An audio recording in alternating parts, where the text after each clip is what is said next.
எரிந்து கீழே விழுந்தது. அவன் போயிட்டான் 83 பேரும். அடுத்த நாள் காலைல திண்ணையில உட்காந்து 4 பேரா பேப்பரை வச்சுக்கிட்டு சரியா காலையில 9 மணிக்கு ஆரம்பிப்பான். அண்ணே 83 பேரும் ஒன்னா போனானே, ஏன் போனான்? காரணம் கண்டுபிடிக்க ஒருத்தன் சொல்லுவான், நான் காரணம் சொல்றேன் கேட்றா. இந்த ஏரோப்ளேன்ல ஃபியூயல் டியூப் வருது இல்ல, பெட்ரோல் டியூப், அது பக்கத்திலேயே சென்ட்ரல் ஏர் கண்டிஷன் டியூப் வரும், புரியுதா? அந்த ஏர் கண்டிஷன் டியூபுக்கும் இந்த ஃபியூயல் டியூபுக்கு இடையில ஒரு பொத்தல் வந்து இந்த ஃபியூயல் வந்து அந்த டியூப் வழியா எஸ்கேப் ஆகி இன்ஜினை ஹிட் பண்ணி இவன் காரணம். அவன் ஒத்துக்குவானா? முன்ன பின்ன நீ ஏரோப்ளேன் பார்த்திருக்கியாடா? ஏரோப்ளேன்லாம் விட்டு சிம்னி வளர்க்கு நான் நினைச்சேன். இங்க ஒரு பொத்தம் அங்க ஒரு பொத்தம் இருக்கு போடா. அப்ப இவன் காரணத்தை ஒத்துக்கல, இவன் விடுவானா? அப்ப நீ தான் சொல்ல காரணம், நான் சொல்றது தப்புன்னா. நான் சொல்றேன் கேள்றா, பிளைட் டேக் ஆஃப் ஆற போது யாராவது ஒருத்தன்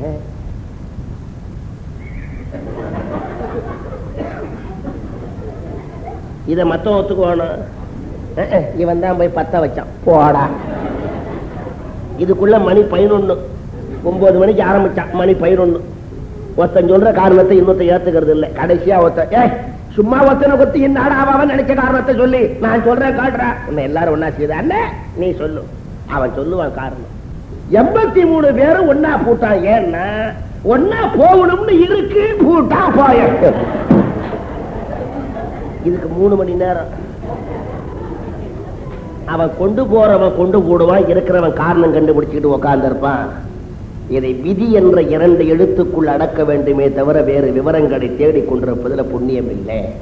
இப்ப விமானம் கீழே விழுந்ததுன்னா அதுக்கு ப்ரோபிங் போட்டு ஒரு விசாரணை கமிஷன் போட்டு அதுக்கு ஒரு ஜட்ஜை போட்டு அவருக்கு 7 கிளார்க்கை போட்டு 25 டைப்ரைட்டரை போட்டு ஒரு விமானத்துக்கு என்ன வேலையோ அதை அவர் கமிஷன் செலவா போட்டு கடைசியில் அவர் எழுதுற ஒரே வார்த்தை ப்ராவிடென்ஷியல், தெய்வ செயல் அப்படின்னு முடிக்கிற மாதிரி நாம விவாதம் பண்ணிட்டு இருக்கலாமே தவிர அவன் கொண்டு போறவன் கொண்டு போடுவான். அதனால யாரு என்ன ஆராய்ச்சி பண்ணினாலும் தருமர் ஏன் அபிமன்யுவை தள்ளி விட்டார், இவன் ஏன் போர்க்களம் போனா, அவனுக்கு கண்ணன் மாமனாச்சு அர்ஜுனன் தந்தையாச்சேன்னு எல்லாம் ஒண்ணு கவலைப்படாதீர்கள். விதியின் விறகு இது அன்றி வேறு இல்லை.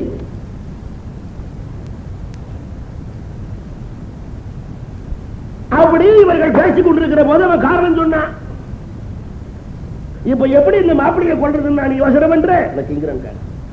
அன்னைக்கு அந்த அந்தணன் மனைவியை கொல்ல வேண்டிய காலம் வந்தது, உயிரெடுக்க வேண்டிய காலம். என்ன பண்ணோம்? ஏற்கனவே ஒரு அம்பு போட்டிருந்தான் ஒரு வேடுவன், காத்தடிச்சு அம்ப வயத்துல பாய வச்சு அவளை சாக. மன்னனுக்கு ஆச்சரியம், கூட வந்திருக்கிற அந்தணனுக்கு ஆச்சரியம். அந்த மாதிரி ஒண்ணு செய்யடா கிங்கிறன்னு சொல்றான். இன்னொருத்தங்கிட்ட ஒண்ணு செய்ய, மாப்பிள்ளை தாலி கட்ட போறான், கட்டி மூலம் கொட்டுவான், கொல்ல பக்கம் மாடு கட்டி இருக்கு, அவுத்து விடு. மாடு மிரண்டு வந்து மாப்பிள்ளை வயத்தை குத்தி குடலை தூக்கி வழியா அறிஞ்சா செத்து போறான். மன்னன் மெதுவா தெரிஞ்ச அந்தணனை பார்த்தான். அந்தணன் சொன்னா, இந்த மாப்பிள்ளை இப்படி செத்தால் என் மனைவியும் அப்படி செத்ததாக நான் ஏற்றுக்கொள்ளுகிறேன். அதே மாதிரி கட்டி மனம் கொட்டியது, மாடு வந்தது, மிரண்டது, மாப்பிள்ளை வயத்துல உச்சி தூக்கி எறிஞ்சது, மணமகனை பிணமகனாய் மணப்பறையை பணப்பறையாய் அணங்கணையார் வாழ்த்தொழி போய் அழுகை ஒலியாக கணமதனில் பிறந்த இருந்த காயத்தின் பயனதனை காரணத்தை யார் உணர்வார்கள்? இந்த கதையில என்ன விசேஷம்? எப்படி வேணா சாகிறத உண்டான்னு மன்னனுக்கு காட்டுறார். யாரு? இறைவன். அவனுக்கு சாவி ஏதோ ஒண்ணு போட்டிருக்கும், நீ காரணம் கண்டுபிடிச்சுட்டு இருக்காதுன்னு காட்டுறார். இதுக்கு சாக போற ஒத்தனை சாக வச்சு காட்டுறார். யாரு? சிவன். யாருக்கு? மன்னனுக்கு. ஏன்னா அவன் சிவபக்தர்.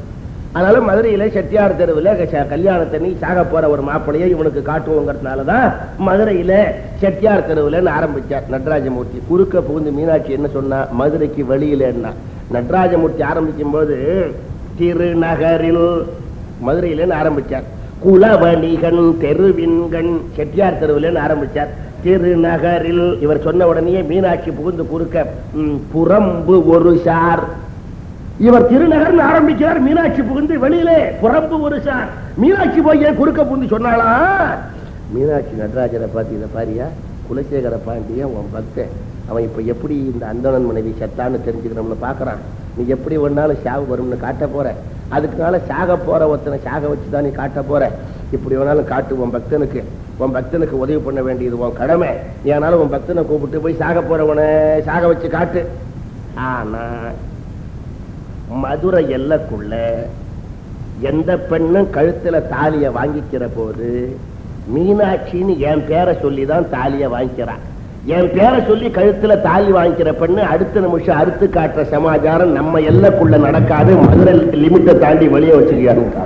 திருநகரின் புறம்பு ஒரு சார். இந்த புறம்புங்கிற வார்த்தைக்குள்ள அழுத்தமான அர்த்தத்தை தெரிஞ்சுக்கணும். திருநகரின் புறம்பு ஒரு சார். அதனால அபிமன்யுவதம் விதியினுடைய மிகப்பெரிய கொடுமையை நமக்கு காட்டுவது. எல்லாரும் சோர்ந்து போறார்கள். தர்மன் சோர்ந்தார், வீமன் சோர்ந்தார். அங்க அர்ஜுனன் திரிகர்த்தராசர்களோடு போர் செய்ய போனவே அந்த திரிகர்த்தராசர்களை வென்று விட்டு, கண்ணா திரிகர்த்தராசர்களை வென்று விட்டேன், என்னை தனியாக போருக்கு கிடைத்த திரிகர்த்தராசர்களை வென்று விட்டேன், என்னை தனியா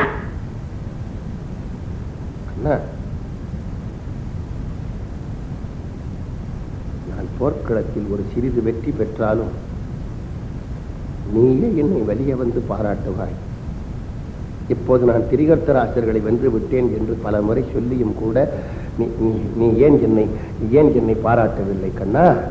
அபிமன்யு இறந்து போனதை ஞானத்திலே தெரிந்து கொண்ட கண்ணபிரான், ஓ அர்ஜுனர், நீ திரிகர்த்தராசர்களை வென்று விட்டாய், நீ திரிகர்த்தராசர்களை வென்று விட்டாய், உன்னுடைய வெற்றியை கண்டு பாராட்ட வேண்டும் என்று கூட நான் மறந்து விட்டேன். சரி வா போகலாம் என்று கண்ணபிரான் சாரதியாக அமர்ந்து தேரை பாசறையை நோக்கி செலுத்தினார். குதிரைகள் திசைக்கு ஒன்றாக சென்றன. கண்ணபிரானுக்கு இப்போ உள்ள எண்ணம் எல்லாம் அபிமன்யு இறந்தானுங்கிற செய்தியை கேட்ட அர்ஜுனன் முதல்ல போய் அக்னி பிரவேசம் பண்ணி விடுவான், தீ புகுந்து இறந்து போவான். இப்ப அர்ஜுனன் உயிரை காப்பாற்றுவதுதான் முக்கியம். என்ன செய்யலாம்னு கண்ணபிரான் யோசித்து, அர்ஜுனனை காப்பாற்றக்கூடியது அவன் தந்தை இந்திரனாலதான் முடியும்னு மனதுல கண்ணபிரான் எண்ணி மனதுக்குள்ளேயே நினைக்கிறான். இந்திரனே, அபிமன்யு இறந்த செய்தியை கேட்டால் உன் மகன் அர்ஜுனன் நெருப்பிலே போய் விடுவான். ஆகவே இந்த தேர் பாசறைக்கு போய் சேர்வதற்குள்ளாக அர்ஜுனன் இறந்து போகாதபடி ஏதேனும் ஒரு நாடகத்தை நடத்து என்று கண்ணபிரான் மனதில் எண்ணினார். அடுத்த கணம் தேர் போய் கொண்டிருக்கிற பாதியிலே ஏதோ ஒரு வேதியன், ஒரு பிராமணன், ஒரு அந்தணன் நிறைய விறகு கட்டிகளை ஈமப்படுக்கையை அடுக்கி அவன் அக்னி பிரவேசம் பண்றதுக்கு அந்த பிராமணன் சுத்தி வரான். கண்ணபிரான் பார்த்தார், அர்ஜுனா அதோ பாரு, ஏதோ ஒரு வேதியை நெருப்பில போக முயற்சிக்கிறார், போய் பார். அர்ஜுன் ரொம்ப வேகமா போய் அப்படி நெருப்புல நுழைய போகிற அந்தணனை தடுத்து, அந்தனா என்ன இது, ஏன் அக்னி பிரவேசம் செய்கிறாய்? உன்னுடைய முகத்தை கண்டால் வேதம் படித்த ரேகைகள் படர்ந்திருக்கின்றன, என்ன காரியத்திற்காக அக்னி பிரவேசம் செய்கிறாய்? அந்த அந்தணன் சொன்னான், வீரனை என்னை ஏன் தடுக்கிறாய்? நொந்து கிடக்கின்ற என்னுடைய உள்ளத்திலே நான் ஒரு முடிவு காண்பதற்கு முயல்கிற போது என்னை ஏன் தடுக்கிறாய் வீரனே?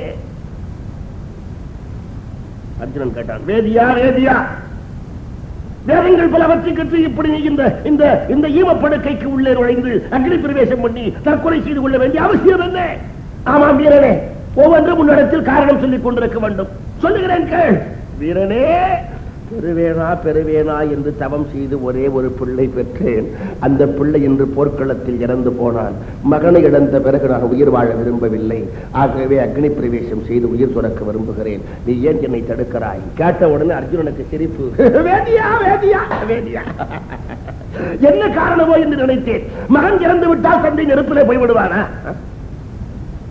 மகன் இறந்து விட்டால் தந்தை நெருப்பிலே போவது என்றால் உலகத்தில் தந்தையர்களே மிச்ச மாட்டார்களே.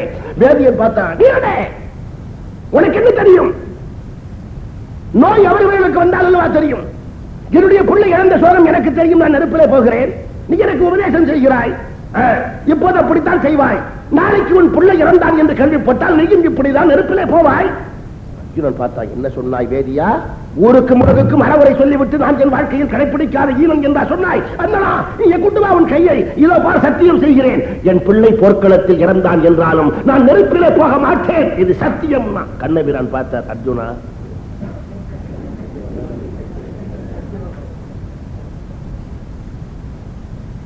மறுபடியும் அர்ஜுனன் சேர்மையில் ஏறிக்கொண்டா கண்ணபிரான் சேரவும். அர்ஜுனன் உயிரை காப்பதற்கு கண்ணபிரான் ஒரு நாடகம் ஆடிவிட்டானே தவிர அபிமன்யு இழந்த சோகத்தை கண்ணபிரான் முகம் காட்டிவிட்டது. அவர் முகம் கருத்தது. குதிரைகள் திசைக்கு ஒன்றாக சென்றன. அர்ஜுனன் சிந்தித்து கண்ணபிரான் திருமுகத்தையே கண்டான். செல்லுகின்ற குதிரைகளை நிறுத்தி இரண்டுக்கும் மத்தியில் இணைந்துள்ள நுகத்தடியில் ஏறி கண்ணபிரான் திருமுக மண்டலத்தை தன் ஒரு கையாலே தூக்கி அர்ஜுனன் கதறி கதறி கேட்டான், கண்ணா, இந்த போர்க்களத்தில் ஏதோ ஒன்று நடந்திருக்கிறது. உன்னுடைய திரு உள்ளத்திலே அறியாமல் எந்த காரியமும் நடக்க முடியாது. சொல், திரு உள்ளத்து அறியாதது இல்லை.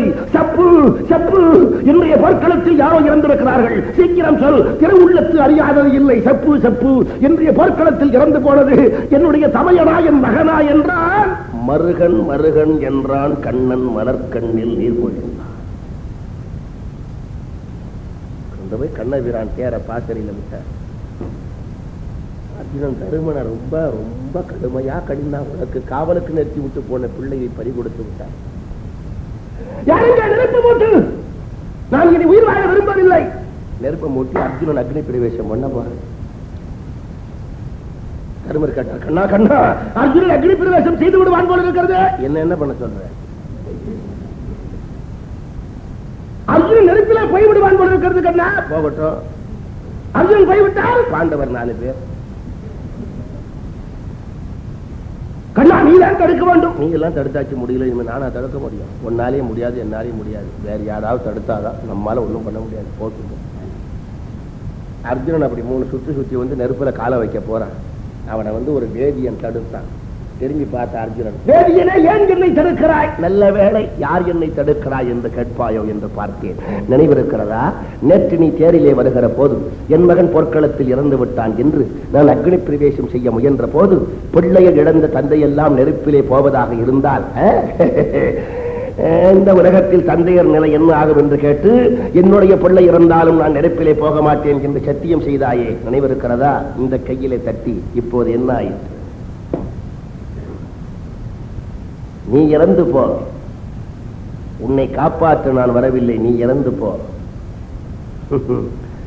நெருப்பிலே புகுந்து இறந்து போகாய், ஆற்றிலே குளத்திலே விழுந்து இறந்து போ, வாழை எடுத்து வயிற்றில் பாய்ச்சிக்கொள்.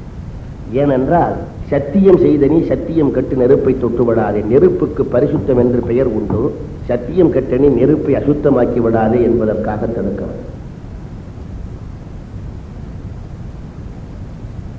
இப்ப இந்த சத்தியம் தவறி விடுவோதே என்பதற்காக அர்ஜுனன் நெருப்புக்குள்ள போகாம புதியதா ஒரு சபதம் பண்றான். என்ன சபதம்? நாளை மாலை சூரியன் போர்க்களத்தில் மறைவதற்குள்ளாக என்னுடைய மகனை கொன்றானே அந்த சிந்துமதி தேசத்து மன்னன் ஜெயத்ரதனை கொல்வேன். வினையின் ஜென்மகன் உடல் வேறு செய்வித்தோனை குடிசிறையினால் உயிர் கோடல் புரிவேன். நாளைக்கு மாலை போர்க்களத்தில் சூரியன் மறைவதற்குள்ளாக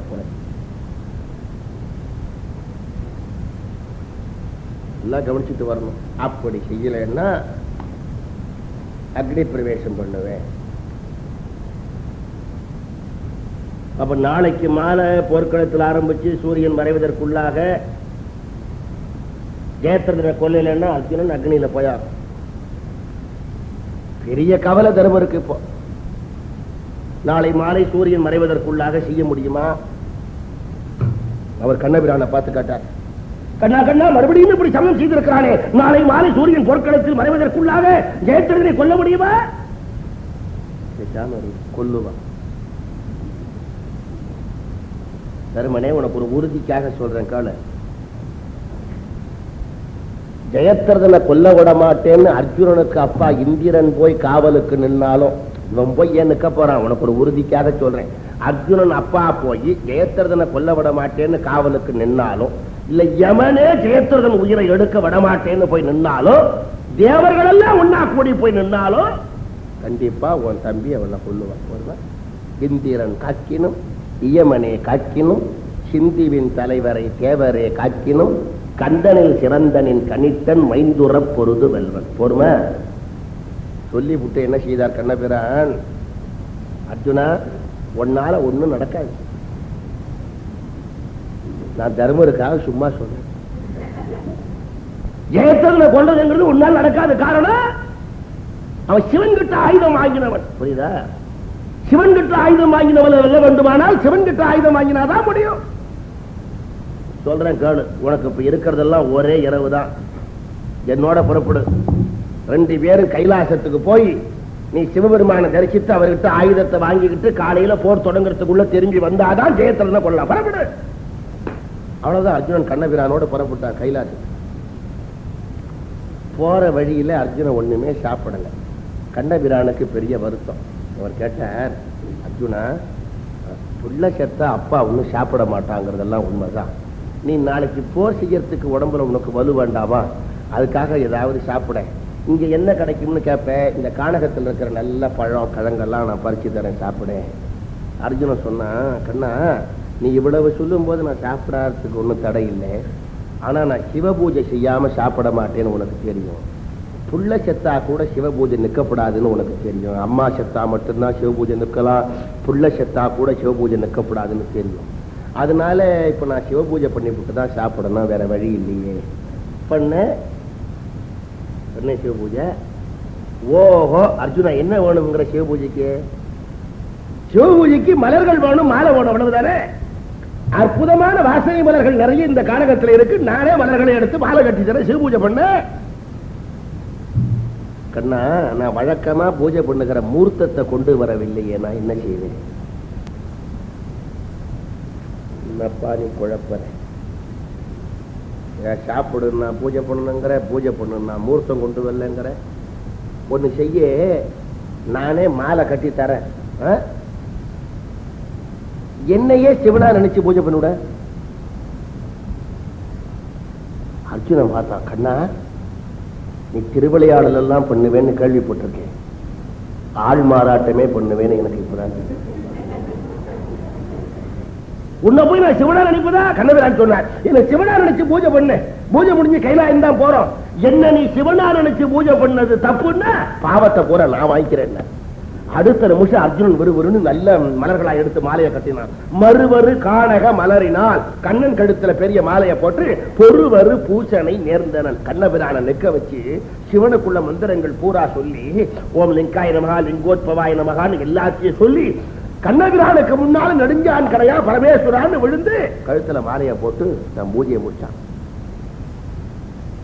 கண்ணபிரான் புறப்பட்டு அர்ஜுன் அழைத்துக் கொண்டு கைலாயம் போனார். எல்லாம் வல்ல சர்வேஸ்வரன் கண்ணபிரான் அழைத்து ஆசனத்தில் அமர வச்சார்.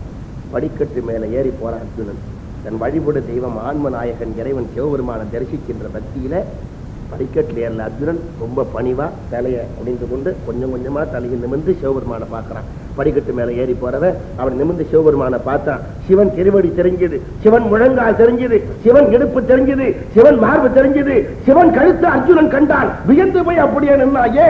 கண்ணன் மேல் வழியில் தான் அணிந்த மலர் அனைத்தும் அக்காய்கணல் வண்ணன் கழுத்தில் இருக்க கண்டான். கண்ணன் மேல் வழியில் தான் அணிந்த மலர் அனைத்தும் அக்காய்கணல் வண்ணன் கழுத்தில் இருக்க கண்டான். எண்ணில் மேலே இரு பொருள் இல் ஒன்றே என உணர்ந்தான். சைவ வைணவ வேறுபாடுன்னு ஏதாவது இருந்ததுன்னா அதை மூட்டை கட்டி சவுத்து சைனா பேயில தூக்கி எறிஞ்சு போடு.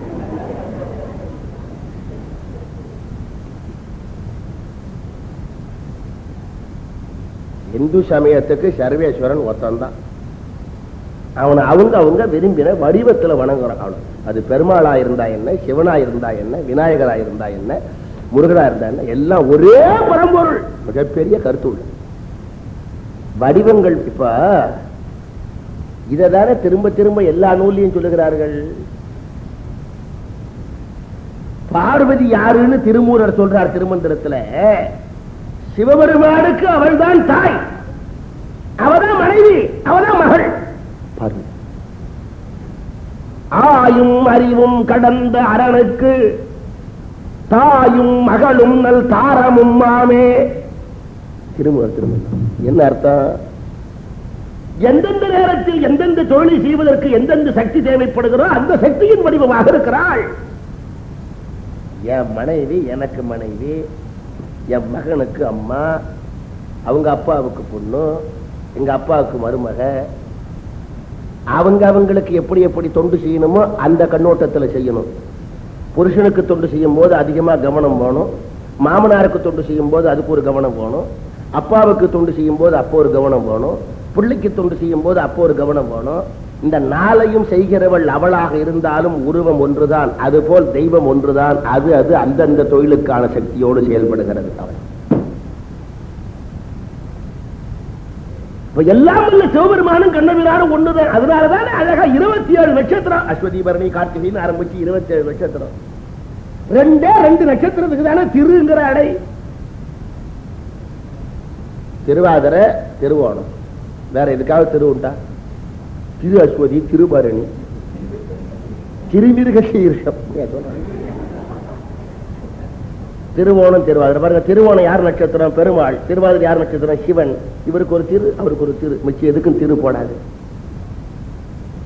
சைவமாவது வைணவமாவது என்ன வேண்டி கிடக்கு வேறுபாடு? பூஜ்ய ஸ்ரீ சங்கராச்சாரியார் சுவாமியினுடைய ஆன்மா சதா காலம் எண்ணிக்கொண்டிருக்கிற ஒரே விஷயம். இந்த வேறுபாடே இருக்கப்படாது. இந்துக்கள் அனைவரும் சமமானவர்கள். ஒன்னும் வேறுபாடு இருக்கப்படாது.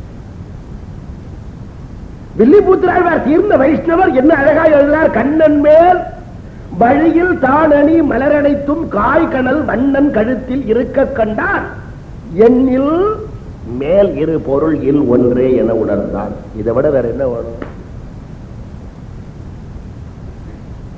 அப்படி கண்ணபிரான் சொன்னார், ஆயுதம் வாங்க வந்திருக்கிறான்னு. போய் அந்த பொய்கையில நீராடி வந்தார். போய் பொய்கையில நீராடி வந்தா சிவபெருமான் ஆயுதம் கொடுத்தார். இதை பெற்றுக்கொண்டு கண்ணபிரானோடு அர்ஜுனன் திரும்பி போர்க்களம் வர்றார். அதுக்குள்ள இங்க தருமர் என்ன செய்தார்? பீமனுக்கு மகன் கடோத்கஜனை கூப்பிட்டு, கடோத்கஜா, கடோத்கஜனை வந்து கூப்பிட்டார். நீ உடனடியா இரவோட இரவா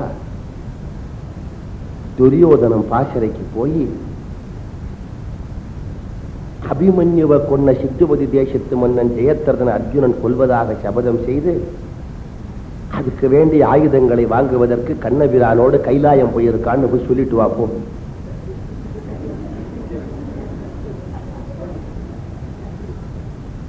கடோத்கஜனுக்கு ஒண்ணுமே புரியல. தருமரே, உடம்பெல்லாம் நல்லா இருக்கீங்க, நீ போ, நீ என்ன சொல்றேன்னே புரியலையா? துரியோதனன் கிட்டியா? ஆமா, போய் என்ன சொல்லணும்? துரியோதனன் கிட்ட போய் அபிமன்யுவை கொன்ன சிந்துபதி தேசத்து மன்னன் ஜெயத்ரதனை நாளை மாலை சூரியன் மறைவதற்குள்ளாக கொல்வேன்னு சபதம் செய்து அதற்கு வேண்டிய ஆயுதங்களை வாங்குவதற்கு அர்ஜுனன் கண்ணபிரானோடு கைலாயம் போயிருக்கான்னு சொல்லிட்டு வாப்போ. தர்மரே, பகைவனை கொல்லுவேன்னு சொல்லிவிட்டா கொள்றது அதான் வீரம், அதான் தர்மம். தர்மருடைய போர் முறையை பாருங்க. எதிரியை இப்படி கொல்வேன்னு சொல்லிவிட்டு யுத்தம் பண்றதான் தர்மமே தவிர அவன் ஏமாந்து இருக்கிற போது போர் செய்வது தர்மம் அல்ல. போ. கடோத்கஜன் பாட்டான், நல்லா இருக்கியா அவன் தர்மம்? நமக்கே அவன் நான் போய் சொல்றேன்னு கடோத்கஜன் போனான். பீமன் மகன் அல்லவா, அப்படி போனான். அங்க துரியோதனன், துச்சாதனன், சகுனி 3 பேர் உட்கார்ந்து இருக்கிறவன் கடோத்கஜன் வரத பார்த்துவிட்டு ரொம்ப இழக்காரம். துரியோதனன் துச்சாதனை பார்த்து, பத்தியா யார் வர்றான்னு? பீமனுக்கு மகன். ஏன் வரான் தெரியுமா? கால்ல உழ. ஏன் கால்ல உழ வரான் தெரியுமா? அர்ஜுனன் மகன் அபிமன்யுவை கொன்னோமா, அவன் அண்ணன் பிள்ளைக்கு பயம் வந்துட்டு கால்ல உழ. கடோத்கஜன் வந்தான். துரியோதனன் அதுக்கெல்லாம் வரல. பிறகு எதுக்கு வந்த? தருமர் கருணையோட உங்ககிட்ட ஒரு விஷயம் சொல்ல சொன்னார். என்ன விஷயம்? இந்த சிந்துபதி தேசத்து மன்னன் ஜெயத்ரதன் அபிமன்யுவை கொன்னா அல்லவா? ஆமா, அவன் நாளை மாலை போர்க்களத்தில் சூரியன் மறைவதற்குள்ளாக கொல்வேன்னு அர்ஜுனன் சபதம் செய்து அதற்கு வேண்டிய ஆயுதங்களை வாங்க கண்ணபிரானோடு கைலாயம் போயிருக்கிறாங்கிற செய்தியை தருமர் உங்ககிட்ட கருணையோட சொல்ல சொன்னார். அதை சொல்றதுக்காக வந்தேன். ஆச்சரியம், ஆச்சரியம். பிள்ளை அபிமன்யு செத்தானா, தந்தை அர்ஜுனன் ஆயுதம் வாங்க கைலாயம் போனானா? வேடிக்கையாக இல்லை கடோத்கஜா? புள்ள செத்தா அப்ப ஆயுதம் வாங்க கைலாயமா போவா? என் புள்ள லட்சுமணகுமாரன் போர்க்களத்தில் செத்தானே, ஆயுதம் வாங்கினா கைலாயமா போனேன்? துரியோதனன், என் புள்ள லட்சுமணகுமாரன் செத்தானே, ஆயுதம் வாங்க கைலாயமா போனேன்? கடோத்கஜன் பார்த்தான், துரியோதனா நல்ல பிள்ளை செத்தாதான் அப்படி எல்லாம் போற வழக்கம்.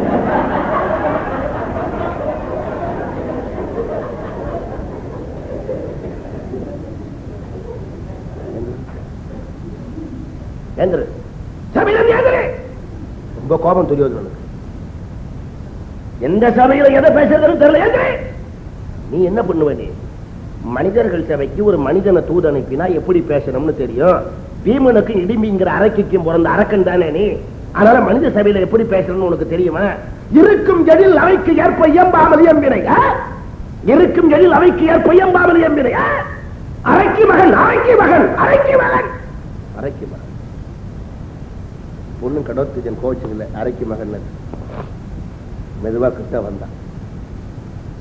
துரியோதனா, என்ன நீ அரைக்கி மகன் சொன்னா எனக்கு என்ன? நான் சில காரியம் எல்லாம் செய்ய மாட்டேன், அதனால நீ அரைக்கி மகன் சொன்னா கோபம் என்ன செய்ய மாட்டேன்? மொத்த மாளிகையை நெருப்பு வச்சு கொளுத்த மாட்டேன், மொத்த செய்த நன்றியை மறக்க மாட்டேன், நெஞ்சில பொறாம வச்சுக்க மாட்டேன், கொழுந்திய சபையில கொண்டு வந்து நிறுத்தி ஆடையை உறிஞ்சு காட்ட மாட்டேன், பொய்யா சூதாட மாட்டேன், பகைவர்களை காட்டுக்கு திறந்த மாட்டேன், போர்க்களத்துல முதுகு காட்ட மாட்டேன். இதெல்லாம் யாரு பண்ற? அச்சமும் அருளும் இன்றி பொய் சூது ஆடார், கொழுந்தியரை துகிலுரியார், கொடுங்காலம் அடைவித்து கொல்ல எண்ணார், எழுந்து அவரில் முதுகையிடார், இவையெல்லாம் அடிகளுக்கே உரியதென்றான். ஒரே வரியில. இப்ப பாருங்க, மனிதத்தன்மையோட பேசுறவன் கடோத்கஜன், அவங்கிட்ட கடுமையா சம்பந்தம் இல்லாம பேசுறவன் துரியோதனன். இவன் அவனை போய் அரக்கணுங்கிறான். இவ பிறப்பால கடோத்கஜன் அரக்கனா இருந்தாலும் மனிதன் மாதிரி நடந்துக்கிறான், பிறப்பால துரியோதனன் மனிதன் மாதிரி இருந்தாலும் அரக்கனா நடந்துக்கிறான். ஆகவே மனிதன் என்பவரோ அரக்கர் என்பவரோ பிறப்பாலோ தோற்றத்தாலோ இல்லை, அவரவர்கள் குணத்தாலும் செய்கையினாலும் தான் மனிதர்கள் என்றோ அரக்கர் என்றோ முடிவு செய்கிறோம். அதான் மிருகங்களுக்கும் மனிதர்களுக்கும் உள்ள வேறுபாடு என்ன? கண்ணு, மூக்கு, பல்லு, தலை எல்லாம் தானே. திருவள்ளுவர் தெளிவா சொன்னார், உறுப்பு ஒத்தல் மக்கள் ஒப்பு என்றால். ரெண்டு கண்ணு, ஒரு மூக்கு, வாயி, பல்லு இருக்கு, கிராப்பு வச்சிருக்கான்னா மனுஷன் முடிவு கொண்டாது. அவன் குணத்தெல்லாம் பார்த்துட்டோம். இப்போ நான் மெட்ராஸ்ல எக்மோர் ஸ்டேஷன்ல போய் உட்காந்துருக்கேன். அட இங்க நம்ம இந்த மலையாவில இருந்து யாராவது அங்க வராங்க. இவனை பார்த்தா பெரிய மனுஷன் மாதிரி இருக்கு, ருத்ராட்சம் எல்லாம் போட்டிருக்கான், ரொம்ப நல்லவனா இருப்பான் போல். திருச்சிக்கு போற வண்டி எப்போன்னு கேட்போன்னு என்கிட்ட வந்து, சார் திருச்சி போற வண்டி எப்போ சார் வரும்னு கேட்டா, நான் சார் 10:10 வரும் சார்னு சொன்னா நன்றியும்பாங்க. அது எனக்கு தெரியல, என்ன கேட்டு சொல்றேன் சார்னா பரவாயில்ல சார்னு சொல்லுவாங்க. அவர் என்கிட்ட திருச்சிக்கு போற வண்டி எப்போ சார் வரும்னா, நான் இப்படி சொன்ன உடனே அவன் என்ன காப்பான், ஏன் நாய் மாதிரி உடற,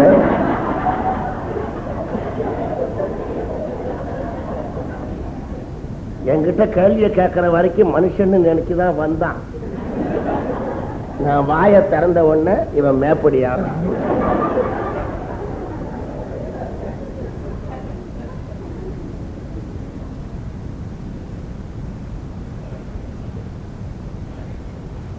சாதாரணமா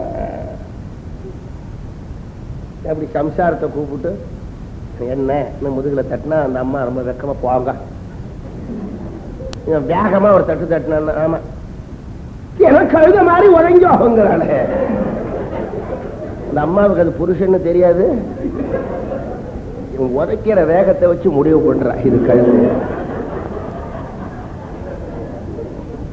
அப்ப தோற்றத்தை வச்சுக்கிட்டு நான் அடிக்கடி என் மனைவி உதாரணம் சொல்றதும் குடும்ப உதாரணம் சொல்றதும் வெறும் கற்பனைகளே. என் சொந்த அனுபவத்தை அவுத்து விடுறேன்னு யாரும் நினைக்க.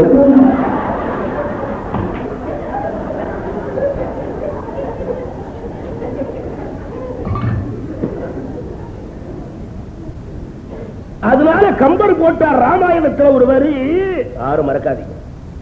அரக்கன் என்பவன் வடிவத்தினால அல்ல, தோற்றத்தினால அல்ல, பிறப்பினால அல்ல, இரக்கம் இன்மை என்பவன் அரக்கன். எவன் அவனுக்கு நெஞ்சில இரக்கம் இல்லையா அவன் அரக்கன். நெஞ்சில இரக்கம் உள்ள பிறப்பால் அரக்கனா இருக்கிற ஒத்தன் தெய்வம். இவன் பேசுறான், இருக்கும் எழில் அவைக்கு ஏற்ப எம்பாவல் எம்மினை அரைக்கு மகன் அரைக்கு மகன். அவன் கோச்சுக்கலையே, வழக்கத்தன்மையோடு நடக்கல.